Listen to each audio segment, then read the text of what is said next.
놓친 거 아쉬워하게 만들어 보겠다고 백날 예쁘고 잘생겨 보이는 사진 막 날짜 세가면서 바꾸는 것보다 이렇게 하는 게 훨씬 더 후회하게 만들 수 있어요.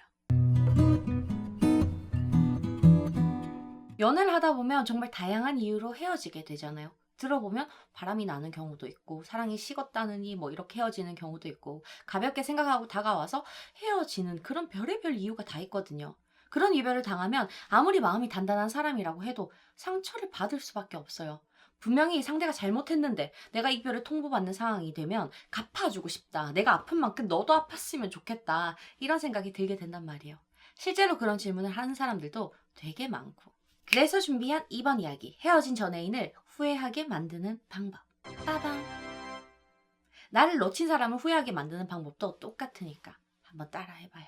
첫 번째, 남녀별 후회하는 포인트는 다르다. 우리 매랭이들도 이별해봤으면 다 알다시피 후폭풍이라는 게 후회를 만드는 가장 좋은 시기고, 이별 후에 상대가 아쉬움을 느끼게 만들지 못하면 쟤를 후회하게 만들지도, 복수할 테다 뭐 이런 포인트를 만들지도 못해요.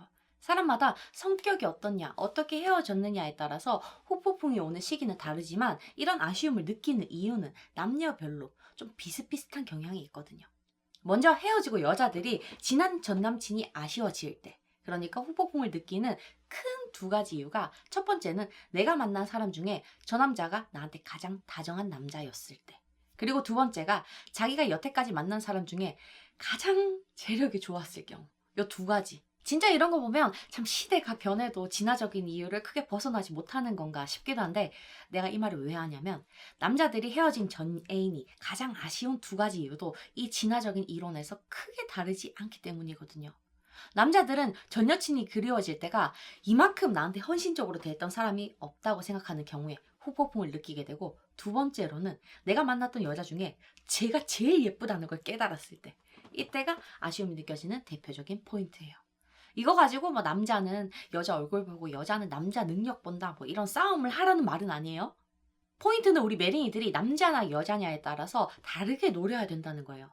다정하고 헌신적이었다. 이건 이미 연애를 했을 때 기억, 추억으로 만들어져요. 주변에 여사친들이든 남사친들이든 헤어지고 나서 전애인 얘기할 때 걔만큼 나한테 잘해준 사람 없었는데, 아 진짜 걔만한 사람 없을 것 같은데, 이런 말을 정말 많이 듣거든요. 하지만 우리가 지금 당장 이걸 만들 수는 없잖아요. 여러분들이 여자라면 내 외모를 가꾸는 게 맞아요. 이렇게 얘가 예쁜 애였구나 저 남자가 생각하게 만드는 게 맞다는 거예요. 남자라면 내 성공에 포커스를 맞추는 게 맞아요. 이만큼 능력 있는 사람을 내가 놓쳤구나 라고 저 여자가 느낄 수 있는 포인트가 보여지는 게 제일 강력하단 말이에요. 이걸 어떤 방법으로 드러내야 되는지는 두 번째에서 같이 알려줄게요. 두 번째, 갖고 싶은 사람이라는 걸 알게 됐을 때. 아까 말한 첫 번째는 내가 이만큼 잘났던 사람이었어 라는 걸 남녀별로 크게 구분했다면, 이 포인트에서는 우리가 그 사람을 겪었던 걸로 특정 결핍을 알아내고 그 부분을 치고 빠지는 거예요. 세상에 모든 게 다 충족된 사람은 없거든요. 여러분들이 그 사람과 연애를 했다면 저 사람이 뭐에 열등감이 있고 어떻게 되고 싶어 했는지, 어떤 걸 이루고 싶어 했는지는 알 거란 말이에요. 이걸 이룬 나를 드러내는 게 중요해요. 사람은 자기가 이루지 못한 걸 이미 이룬 사람을 가지는 걸로 자기의 충족 욕구를 채우기도 하기 때문에 아쉬움과 후회를 만들기가 정말 좋거든요. 예를 들어서 저 사람이 학벌이나 공부에 좀 열등감이 있어. 자격지심이 있었어. 그렇다면 내가 그걸 커버한 똑똑한 모습을 드러내는 준비를, 그런 포인트를 만드는 게 중요해요. 미래에 대해서 크게 불안한 사람이고 성공하고 싶은 욕심이 강한 사람을 만났었어. 그럼 그걸 이룬 나를 드러내는 게 상대를 아쉽게 만드는 포인트란 말이에요. 하지만 사귄 기간이 너무 짧다던가 아무리 생각해도 내가 만난 사람의 결핍이 바로 떠오르지 않는다. 이럴 때는 내가 예를 들어줄 테니까 어디에 해당하는지 한번 파악을 해봐요. 사귈 때 상대방이 좀 아는 척을 많이 했어. 책이든 영화든 이슈든 뭐든 자기가 많이 알고 있는 걸 무의식적으로 계속 드러내는 사람이었다면 지적인 부분에 욕구가 강한 사람이거든요. 자기 개발하는 포인트라면 자격증, 공부, 외국어 뭐가 됐든 쟤보다 유식하다는 걸 보여줬을 때 제가 아쉬움을 크게 느끼게 되고, 이걸 우리가 헤어진 후에라도 드러내는 게 필요해요. 그래야 저 사람이 후회할 테니까.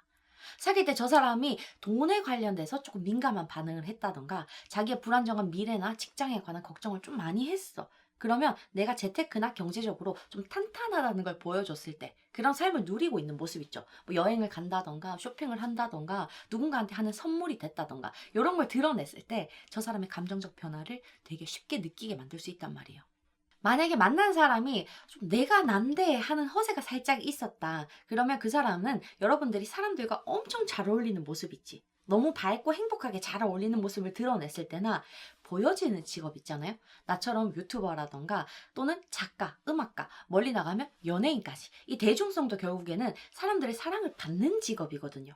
여러분들이 이런 직업에 해당한다면 별거 안 해도 전혜인들은 여러분들이 잘 나갈수록 땅을 치고 후회하게 돼요. 여기에 해당하는 직업 자체는 사람을 좀 매력적으로 만들어주는 역할을 하거든요. 근데 그게 아닐 때는 몇 명이서 같이 어울리는 걸 내 인스타나 프사나 그런 데 이용을 해야 돼요. 사람들과 잘 어울리는 모습들을 드러내주는 게 필요하단 말이야. 그리고 내가 만났던 사람이 어디에 가든 좀 나서는 사람 있잖아요. 리더가 되어야 하는 사람이라던가 자꾸 주목받고 싶어 하는 사람을 만났다면 확실히 비주얼적으로 나아진 모습을 보이는 게 훨씬 더 효과적이에요. 내가 누군가 위에 있어야 하는 사람들은 내적으로도 그렇고 외적으로 많은 걸 갖춘 사람들을 만나고 싶어 하고 그런 사람들을 놓쳤다는 걸 알게 됐을 때 아쉬움을, 후회를 크게 느끼거든요. 만약에 만난 사람이 좀 생각이 많고 진지했던 사람이라면 내 여유로움, 경제적 여유로움 이런 거 아니고 진짜 마음의 여유를 보여주는 사진들, 피드들 그런 걸 이용하면 훨씬 더 상대의 반응이 더 잘 나와요. 여유로운 시간들을 온전히 나한테 활용하는 모습들이 더 효과적이라는 거예요. 이만큼 디테일하게 알려주잖아. 여러분들이 만났던 사람에 관한 얘기를 내가 들었다면 좀 찾아주기 쉬울 테지만 우린 양방향 소통이 불가능하니까 대략적으로 빠르게 찾는 방법을 알려준 거예요.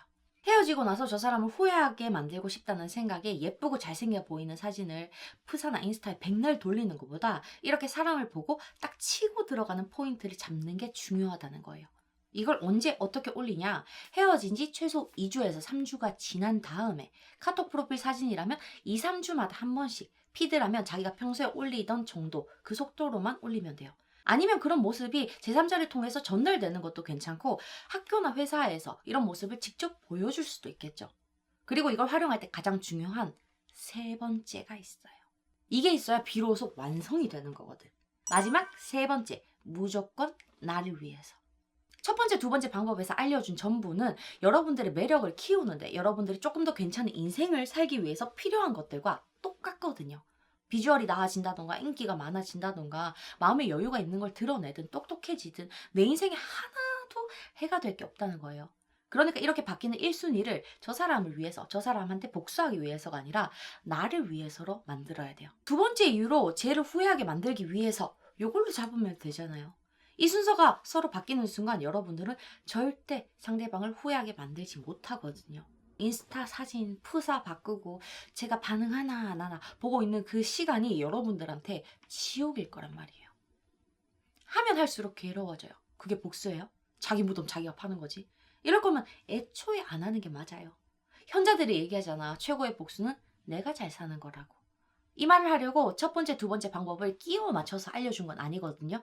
저렇게 결핍을 읽고 원하는 걸 파고 들어가는 게 재회를 만들 때도 제일 효과적이에요. 반응이 잘 나오거든. 근데 그 1순위가 복수가 되는 순간 여러분들은 괴로워서 저 사람 마음이 움직이는 그 시간을 버티지를 못해요. 그러니까 순위를 잘 잡아요.